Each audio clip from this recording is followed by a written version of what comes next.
Kõrgharidusõppe erineb akadeemilisest õppest selle poolest, et kuigi õppekavad on samuti teadmistepõhisel alusel, aga praktiline osatähtsus on õppekavades 30% ulatuses, mis loobki väga head tingimused teile peale stuudiumi lõpetamist tööle asudes ka kohe tööle hakata.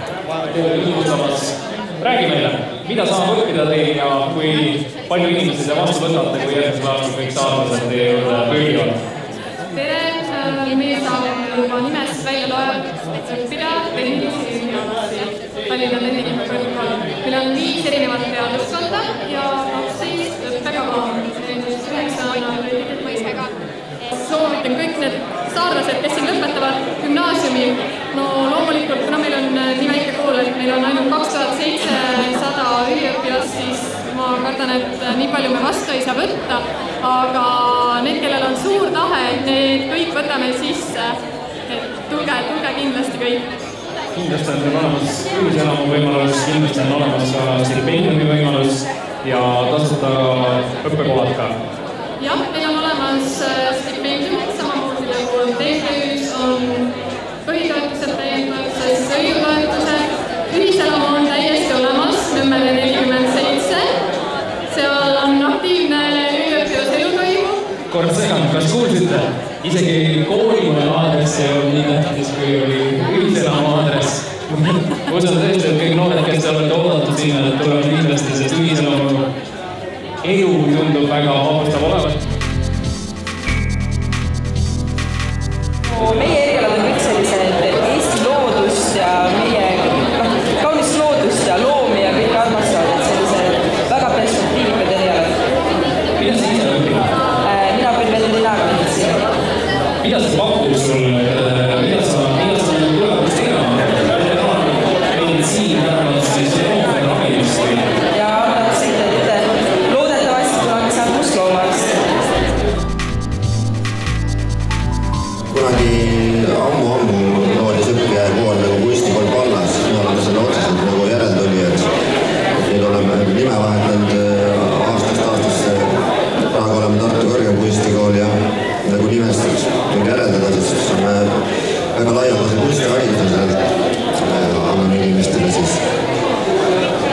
Ja meil on 7 eriala, fotograafia, maalingud, meedia, reklaamikunst, mööbel, nahadisain, sultuur ja tekstiil.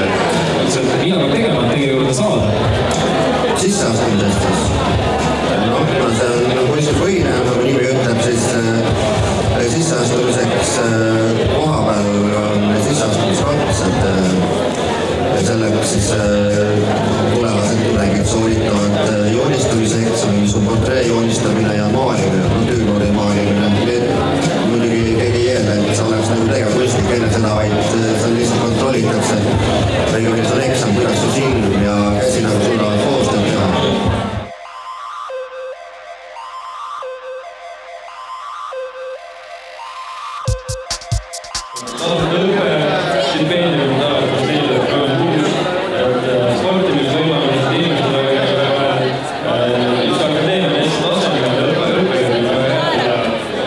Stipendiumi jaoks sa pead ikkagi käima koolis ja õppima näiteks keskmine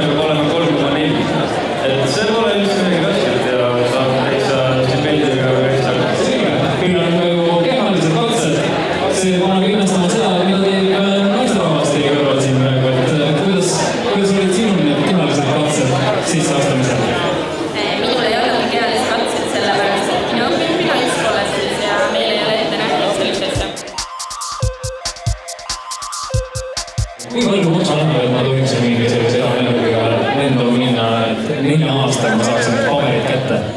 Kõik need lennutunnid asjad, mis on see summa, mille eest ma saan lennukijuhi paberid? Selles suhtes, et meie koolis on nagu, kui te siia kooli sisse, siis on õppe tasuta. Et riik maksab selle eest, et kõik lennutunnid, kõik. Jah, aga see on ainult 10 inimesel nagu aastas. Et ainult, siis tõesti tugevamad ja parimad saavad siin.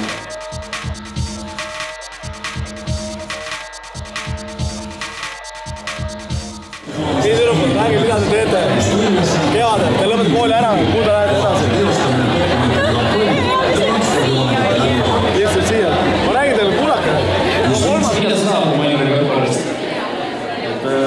Esiteks läbi Maineri kõrgkooli ma olen õppinud välismaal, Prantsusmaal, olen käinud välismaal praktikal Soomes. Mul on praegu turundusstipendium 30 kooli semestris, mis jagatakse 3 inimese vahel ära.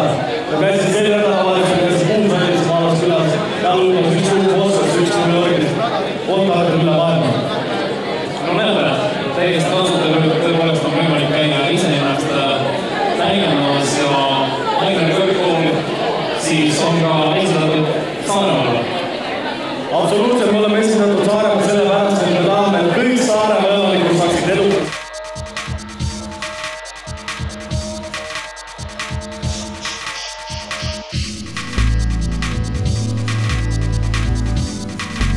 Miks teie kutsute enda juurde kõiki noori?